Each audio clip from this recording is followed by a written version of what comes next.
And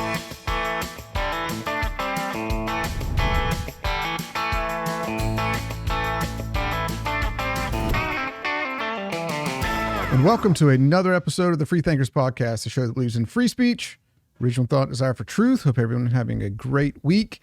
It's been a busy week, been a crazy week, but we got our good friend Dale Murphy here. Dale, how are you today, buddy? Man, I'm good, Rusty. Another great week. How's it going for you? Busy. I know we tried Tuesday and then Wednesday. Today's Thursday. Obviously, you can see my background at the office. We're doing this in the morning just to try to get some content out there. So we go back and forth, and I know we talked about a little bit before that, so it's not like we are empty, but I'm going to let you go ahead and throw your first story out. What you got? Yeah, I mean, the one thing that's, all the major news cycles, everything's showing up right now, of course, is Trump and, coming in on these charges. And, I'm sure you saw the judge that's going to be in charge of this one is one that was appointed by President Obama and has been really tough on any of the January 6th people that she has come or that they have come in front of her. So, and it looks like even some of the sentences that she's handed out have been even more harsh than what the prosecution was even asked for. So, and I think she's ruled against Trump previously as well. So she has a little bit of history. So I think this, is going to be a rough go there. It's going to be interesting to see. I mean, they're doing everything they can to try to derail, the plans for 2024 for that, for the presidential run. So it's just going to be interesting to see how all that plays out, how quickly they can do things, because, I mean, this should be a case where they've got to get a lot of witnesses. They've got to get a lot of information. So you wouldn't think that they would be able to have everything done prior to, next year, but we'll see how quickly they can do that. So what are you seeing out there in regards to that? Well, I mean, it's interesting timing. Again, we talk about timing, and these people are always doing something with timing, because anytime any big bombshell comes out about Joe and Hunter Biden's bribery and business dealings, their foreign influence selling, and just, they've both got paid, each have been paid $5 million each, but the same day that something like that comes out, the very next day Trump gets an indictment. It's happened 3 times this year. And you've got Devin Archer that was going to testify, or did testify earlier this week, talking about that Joe had joined Hunter's business calls for 20 different times, selling influence and that kind of thing. So to me, I think the main story needs to be, I mean, we'll talk about Trump, but I just think that there's always a diversion tactic with these people, because they do not want the truth to come out about the actual quid pro quo and bribery and peddling influence and selling influence and profiting on your position in the U.S. government, which Joe and Hunter did. I mean, Devin Archer had an interview with Tucker, and I watched a little bit of that, at least the first 11-minute part.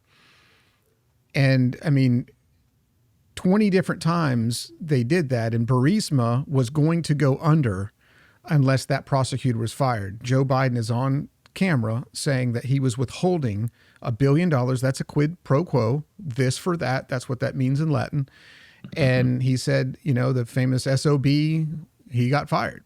That was the guy that was looking into Burisma. The guy got fired. They stopped looking into Burisma, which Hunter was on the board of, getting paid $80,000 a month or something ridiculous like that. That has no experience in that. So all that to say is there's a lot of smoke. Unfortunately, there will probably never be fire for 2 reasons. Number one, Republicans are incompetent. They're weak. They will not do anything. And this kind of ties back to the whole Trump thing. And the second reason is what we talked about earlier on this podcast, is that Ted Cruz pointed out that the Senate Democrats, no matter what evidence is put before them, they're not going to vote to convict as far as an impeachment. So, yeah. But to me, I think that there needs to be charges levied. And like we said last time, do your job. Who cares what the outcome is going to be? Do your job. The people elected you to do that. You're constituents want you to do that. This is a representative republic. Represent the people that you say you're going to represent and do your job. Back to the Trump deal. The indictment, from what I heard, I didn't read it because to me, and I legitimately mean this. This is the Free Thinkers podcast, and I mean, obviously, we want to think freely and we want to ask questions. But seeing what's going on, I think that there's a better than 50% chance that Trump is controlled opposition. And the reason I say that is you can't be as stupid as Trump is by saying the things that he's saying and tweeting the things he's tweeting and legitimately be pro-America. And the only reason I say that is here you call Ron DeSantis and all these other people all crazy kind of names. And then when you get indicted, you want them to come like flip and be on your side. It doesn't make sense. And I mean, if there's a coalition, like to me, what I said, that the very first indictment, or whenever it was down in Miami, when the second, I guess was the second indictment. I think the first one, I honestly think that, you know, the Alvin Bragg, the ridiculous DA up in New York, I really think that first one was kind of like a test seed to see if the people would rebel, to see what the people would do, to see how it would go. Then the second one, I think, was a little bit of another floater. And then once they saw that the people really weren't going to do anything, then I think they're just going to like continue doing this and just try to drain them. Republicans can put a bill in to stop funding of the special prosecutor into Trump, which I think they'll do. But you know what they did? They took a 6-week vacation. So they're not going to do that. They just wrote a sternly worded letter and tweet. So the whole thing is bizarre to me with Trump. I don't get it. And to me, I'm not going to be distracted to learn all the ins and outs and the nuances of that. Like I said, we've got bigger fish to fry. We got better things to focus on. But the stuff that he's out there tweeting, like since he got indicted, there's like been 20 of his little truths or whatever he calls, like attacking DeSantis. And then his people get upset that DeSantis isn't coming to his aid. And it's like, how stupid can you be and still breathe legitimately and do that? It seems like every day it's just like more unhinged and derailed. And here's the thing. If you wanted to splinter and fracture the conservatives, I'm not going to say the Republican Party, but conservatives, what better way to do it than through a vehicle and a vessel like Donald Trump? And again, I voted for him twice. I've donated money to his campaign back in the day. And he never would come out on the offensive as far as the mean tweets and all this other stuff. He was always defending himself or responding and reacting to someone else's accusation or tweet or something of that sort. Once DeSantis got in the race, I think it killed him. Like it just destroyed him, and he can't keep out of that. So to me, if this is a legitimate thing where Trump is just being politically persecuted and all this other stuff, then, you know, obviously I think it's wrong. I think the Department of Justice is going way past whatever that their power is. This is the Biden Department of Justice. They're prosecuting, let's just say on this one hand, their political opponent, the person who is, quote, leading in the polls. I know these polls are all like 300. Their sample size is 300 people. They wouldn't even qualify to a real legitimate poll, but that's what they're all saying. And so if that's the case, that is election interference. Again, I always recommend listening to Ted Cruz's podcast, Verdict with Ted Cruz, because he lays a lot of this stuff out. But, you know, on the other hand, this judge and the whole deal with January 6th was obviously a Fed instigated event. I mean, you have more than 20 people that are feds there. You've got this guy, Ray Epps, who's on camera saying, let's go into the Capitol, let's do this, that, and the other. Nancy Pelosi denied extra Capitol Police presence. I think Trump asked for that before, more Capitol Police. She denied that. Then you have the video that was released with the Capitol Police letting people in and like showing them around and everything like that. Like the shaman guy, he was let in and showed around. So this whole thing of like this insurrection, to me, in my opinion, I think this was a government fed orchestrated coup that they ginned everything up. And it's, I mean, I don't get it, man, because these people put on this show as far as the trial and everything like that. Your camera's bouncing back and forth. But anyway, Yeah. they put on this trial. It's a sham trial. And now they're laying it out because they didn't want anybody to challenge the results of the election. They didn't want to, and the inconsistencies in the fraud and all that other stuff. Now they're really pushing it to the point, and I don't know. I just think it's a joke. It's a disaster. I mean, people are let out for burning, or not even prosecuted for killing people and burning cities up. But grandmothers that walk through the Capitol holding a flag have to serve, years in prison. So I think I think that's the real story of the corruption as far as how they charge these people, because there was very little violence, and the violence that was there, it stemmed from the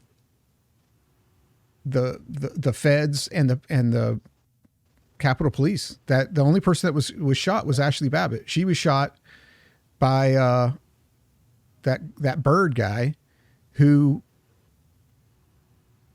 I mean, he murdered her. So I don't know. Let me know what you think about that.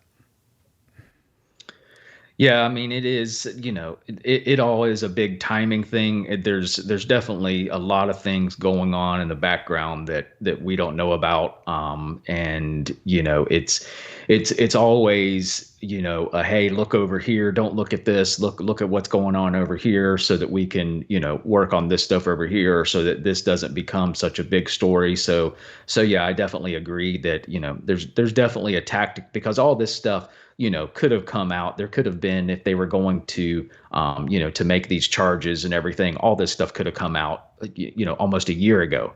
And, so we could have, everything could have already been taken care of, but, they're trying to interrupt, everything, during this whole election cycle. And like you said, probably trying to take away some of the focus from what's going on the Biden story as well. So, yeah, definitely agree with what you got going on there. So what do you got next?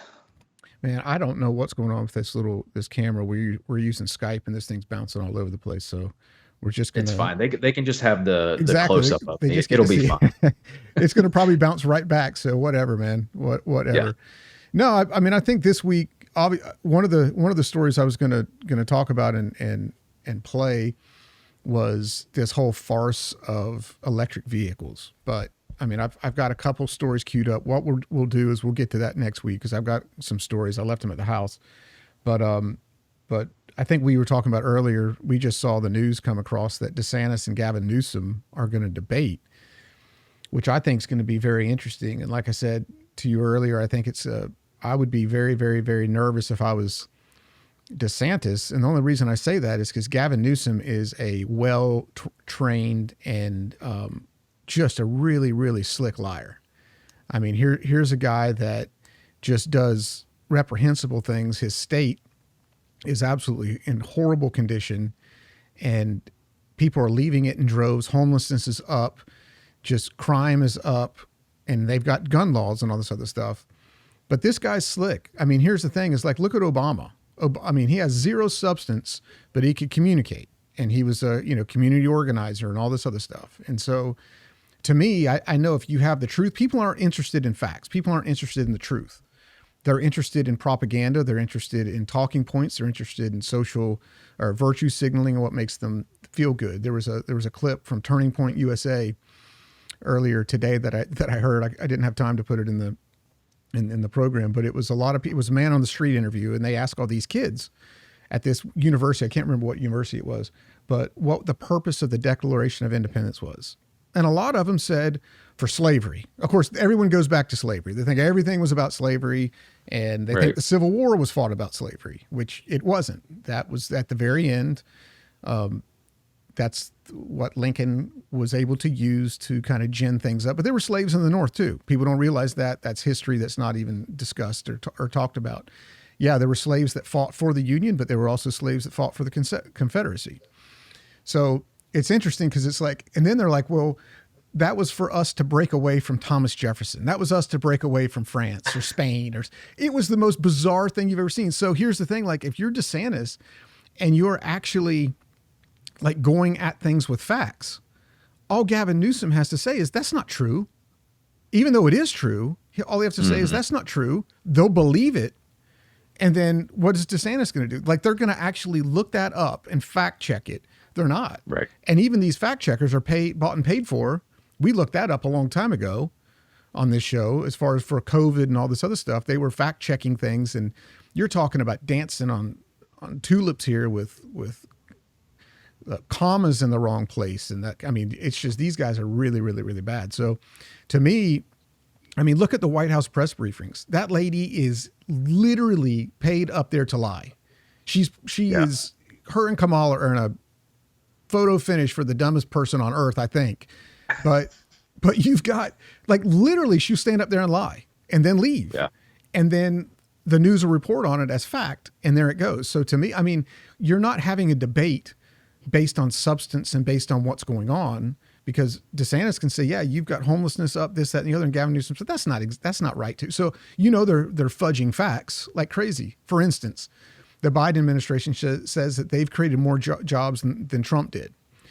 Well, they can probably legally say that, not legally, but statistically say that, because if you drop out of the workforce, you're no longer counted as unemployed. But what happened when Biden was installed into office is all these companies had to shut down. Now you've got a lot of people returning back to work because of that. So they're using that statistical data to say we created more jobs on a percentile or percentage wise than Trump did. Yeah. You can manipulate and you can skew data, but to me, I just think that when I saw that come across last night on my phone, I'm like, this is probably not. I mean, DeSantis just plowed through, whatever Newsom did, and you can debate him on the actual true facts. How many people are actually going to do that? How many actually people are going to really go there and say that? Because here's the thing: is you've got Newsom plus all the media outlets plus all the social networks colluding with that. And then you have DeSantis saying something, and all the news people have to say is DeSantis is lying. All they have to do is say Newsom's lie is true.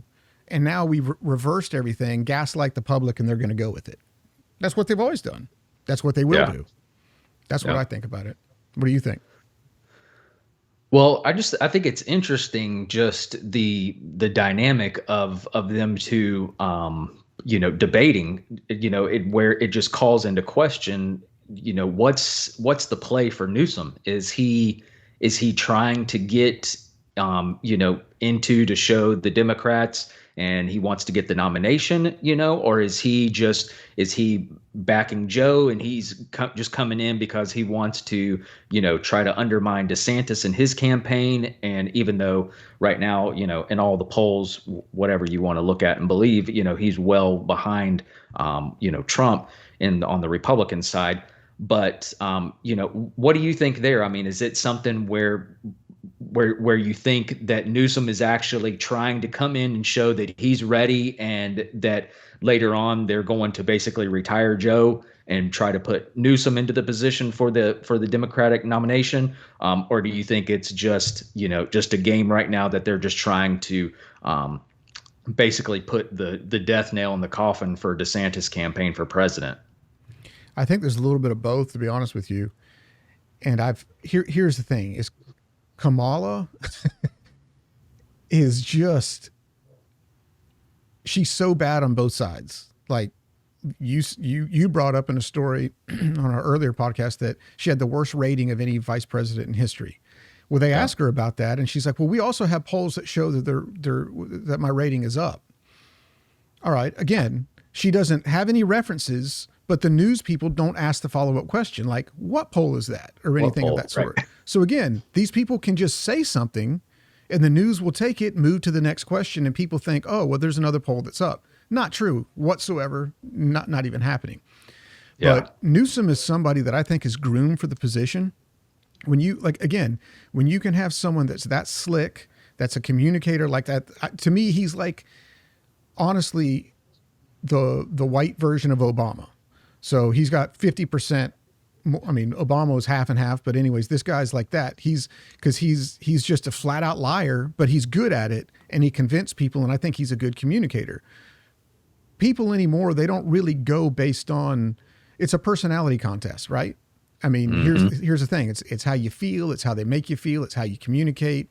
So Gavin Newsom can stand up there and say the stupidest things on earth, but say it in a very eloquent and persuasive style, kind of like, going to the public speaking forum of Dale Carnegie or something like that. If you know how to speak, if you know how to communicate, I mean, to me, DeSantis he's not slick in the sense of can stand up there and just emotionally connect with the audience. Gavin Newsom can because he goes back to story and that kind of thing.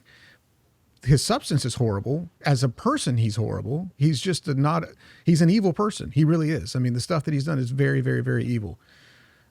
As far as just, what he's doing with abortion, what he's doing with, forcing kids to get shots, what he's doing. I mean, it's just really, it's from the pit of hell.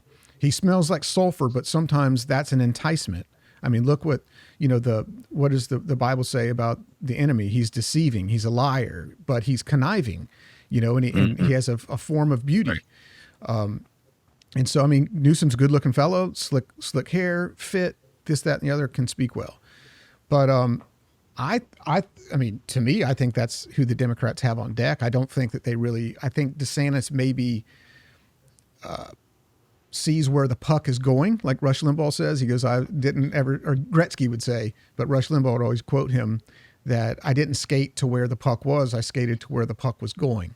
And I think that DeSantis sees where the puck is going because he's always said before, I'll get in a California versus Florida debate. I'll take on Newsom and that kind of thing. The guy's not even in the race. So I think he sees where the puck is going, in my opinion on that, because it looks more and more from what people said, if Trump got the nomination, they'd just let Biden campaign from the basement and go from there because he could probably beat Trump because Trump's unfavorables are so high.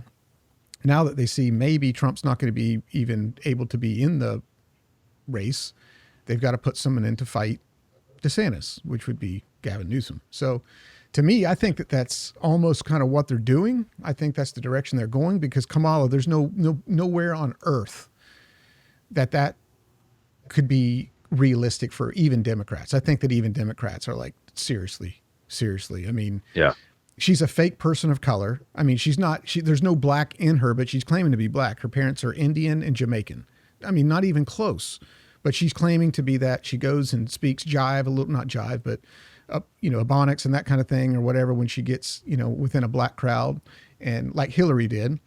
But, there's no way you can take Kamala serious as president, just beyond seriousness at that point. So I mean, I think that's the only person they have on deck. Everybody else is I can't think of another Democrat that would be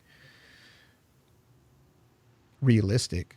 I mean, they're all either old or just completely incompetent and dumb. To me, I think Newsom's slick. He's almost like the Justin Trudeau type, and go from there. Yeah. Yeah, it'll be interesting to see. I did see a poll yesterday that was talking about the number of Democrats who they wanted to run and how Biden's numbers keep falling. Everyone like the only group that he had a really favorable rating on for him to keep running was people that were over 50 years old.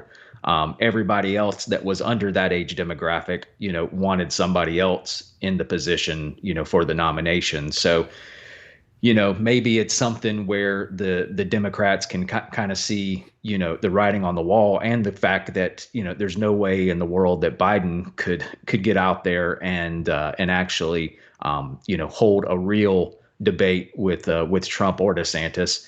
So maybe they're trying to use Newsom as their pawn there in the meantime to like I said, just continue getting things on down the road. So we'll see from there. So what do you got next?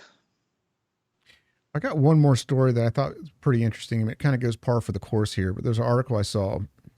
Biden administration ordered Facebook to change algorithms to suppress conservatives. Said in a new memo released by Facebook, the social media giant was pressured by the Biden White House into altering its algorithms so that mainstream news sources would be elevated over conservative sites. Now, again, this whole Biden deal is not letting reality control itself, using the power that you have, the political will that you have to shut your opponents down. You're using the Department of Justice to shut Trump down. You're using social media to shut down your dissenting opinions on anything. And so to me, I think it's crazy that they're doing this, but it says if you were to change the algorithm so that people were more likely to see the New York Times, Wall Street Journal, any authoritative news source over Daily Wire, Tommy Lauren, polarizing people, you wouldn't have a mechanism to check the material impact. So that's what they had. This is what they're doing. And here's the internal documents that were released by the Judiciary Committee that prove that the Facebook and Instagram censored posts and changed their content moderation. Now, there's a lot of people that, were kind of complaining on this and saying, they're getting suppressed and, their, their, influence and impact was going down. And now we know why. Yeah. Now we actually know why. So again, that violates the whole amendment of free speech. And to me, I was doing, and I always like to test AI in a couple of things, because this is where it's going. There was actually an app that I saw that was advertised, I think, on one of the social media sites, and it said, replace Siri with ChatGPT in your phone. The problem with that is, and I've said this before, this is the problem with AI, is it's propaganda. If you type something in, it's propaganda. And I was doing some research. One of the things it does is it can give you, articles and news sources, and kind of like you paste an article in there and you say, summarize it. But we were I was kind of chatting about the cobalt mines, and how the fact is electric cars are not any more carbon. I don't care about carbon emissions. Let me just put it this way. I don't care about that. But anyway, everybody's kind of pointing to that. So I'm always pointing out that the carbon emissions are more to make an electric car than a minivan after 14 years of making it and driving it. So I was looking at that, and then it was started, saying all this other stuff about, being good for the planet. So it was kind of pushing back on that. And then it said, I just typed in as a joke, climate change is a hoax. What comes back with climate change is not a hoax. There's a consensus of science. There's all this other stuff that say, based on data, that climate change is real. Well, the problem with that is a consensus of science is never right. Hardly ever right. I should say, not never right, but hardly ever right. Because there's a consensus on science about COVID and the vaccine and all that other stuff, which we know was wrong. So a lot of this stuff is just, to me, I think the whole point of this is for a single source answer. They want you to speak into something, and it's going to get what they call reputable and reliable sources, like the New York Times, like the WEF, like the World Health Organization, all these other things, which those are privately, a lot of those are privately funded by business entities that can profit based upon the orders and the rulings of this. So it ties back into this article of the White House suppressing alternative sources that can push back and literally challenge the propaganda, because that's what it is. It's propaganda that they're pushing. Yeah. And so to me, I think it's just, it shows and proves that these people, like I've quoted Steve Day saying, he said that the United States is not a nation of law. It's a country of political will, which this is true. Because here's the thing, that's against the law, that violates the Constitution, that violates the freedom of the press, the First Amendment, all that. But is anybody doing anything about that? No. Nobody's doing anything about it. Is anybody going to do anything about it? No. People are just going to tweet about it. People are just going to have like they may use all caps. Be careful with that, because that really bothers somebody. But yeah, This is what they do. So no one, I'm telling you, the Washington Generals, that's what the Republicans are. They're the team that just they're out there on the court just to have an opponent. That's it. Yeah. Yeah, it's amazing how with everything, how everything was a conspiracy theory, and how all those conspiracy theories are proving to be true. As we move forward, and whether it was in regards to COVID or the vaccine, or people being suppressed on social media, whatever it is, and it was like everybody was called out for being a conspiracy theorist, and they're just a right wing nut job, and they just don't want to play well with others. And now all this stuff is coming out to show that this all was actually very true, and that our own government and our own president and his staff was helping to suppress this stuff. And like you said, I mean, people may seem upset, but there's absolutely nothing being done, and it's no big deal.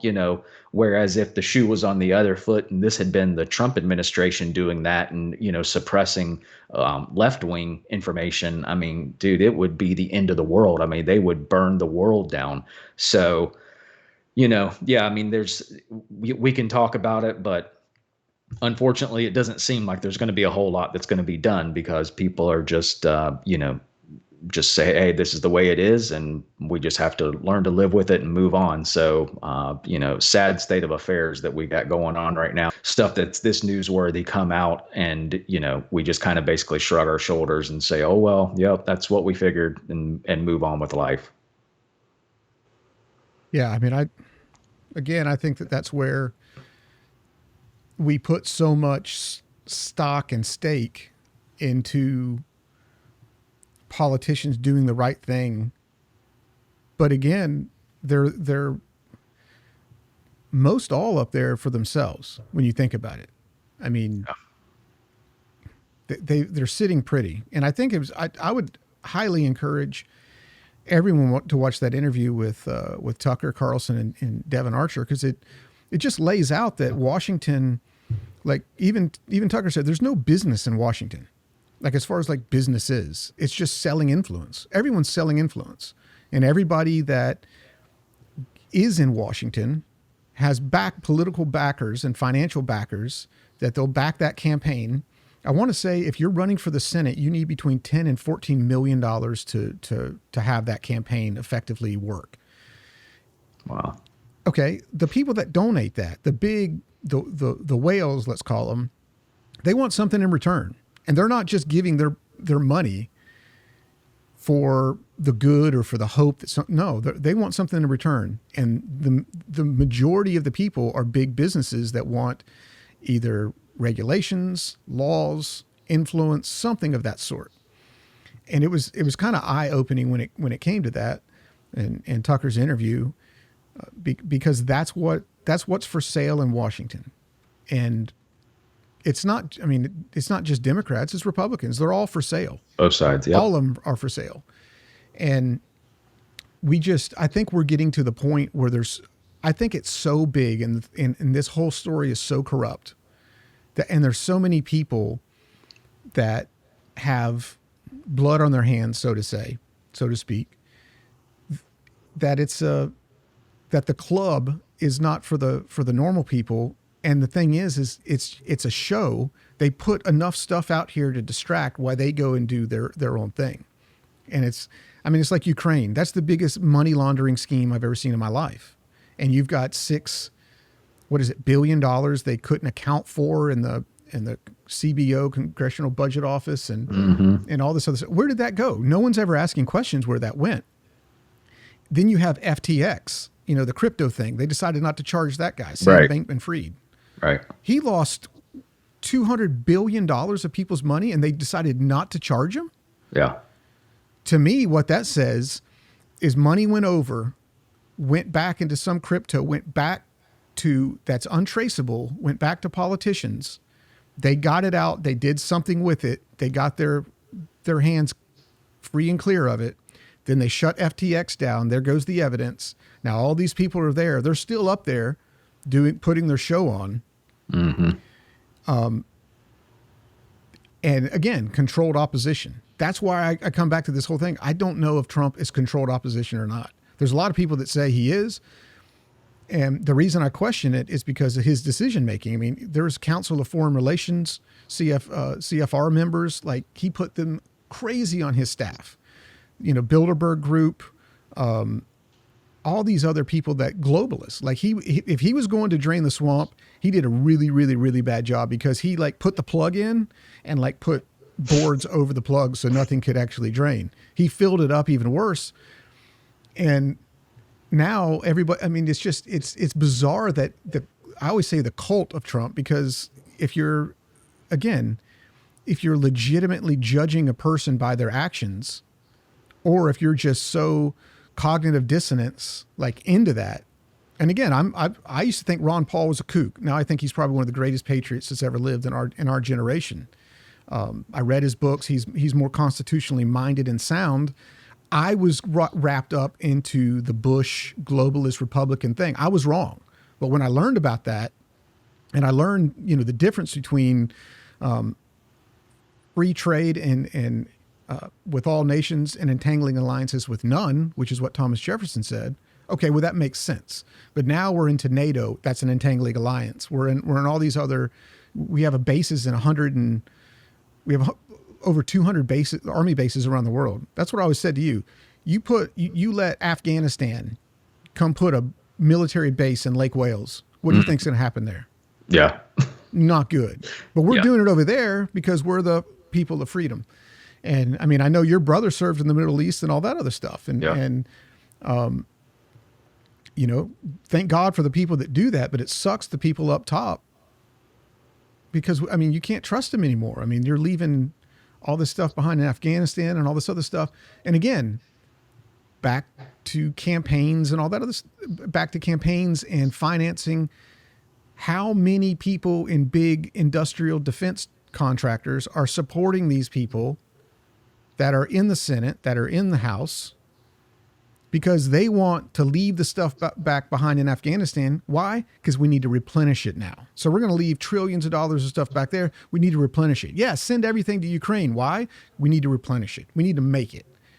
I would do that all day, man. I would do that all day if I was a defense contractor or something like that. But again, you know, people just read between the lines, read the tea leaves on this stuff, because it's just corruption to the utmost. So that's why I always say, don't believe anything the government says. Whatever they say, do the exact opposite, and you'll be fine. Your life will be much better. Yeah. Yeah, I think I think we'll hold it maybe for the next podcast, but there's, you know, I want to go over some things, you know, that I've seen in regards to the amount of money that some of these representatives of the people are making in stocks and different trades that they're doing.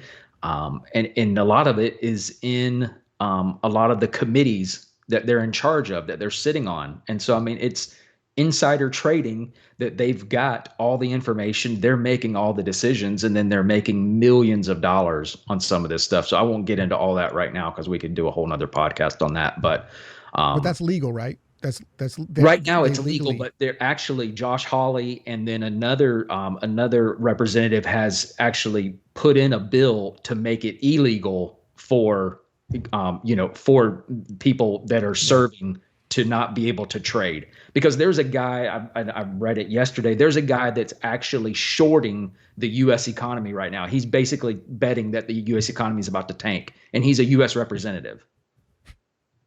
Like, and so he's got to know information. Like, he's got to know stuff that's coming, stuff that's going to be going on, and so he's betting like Nancy Pelosi or Feinstein, all these people, they and people on the Republican side as well. They've made millions of dollars. They've shown how much their net worth has gone up, and not only money that they're taking in from some of these corporations and things like that, but also with the amount of money they've made just in stock trades.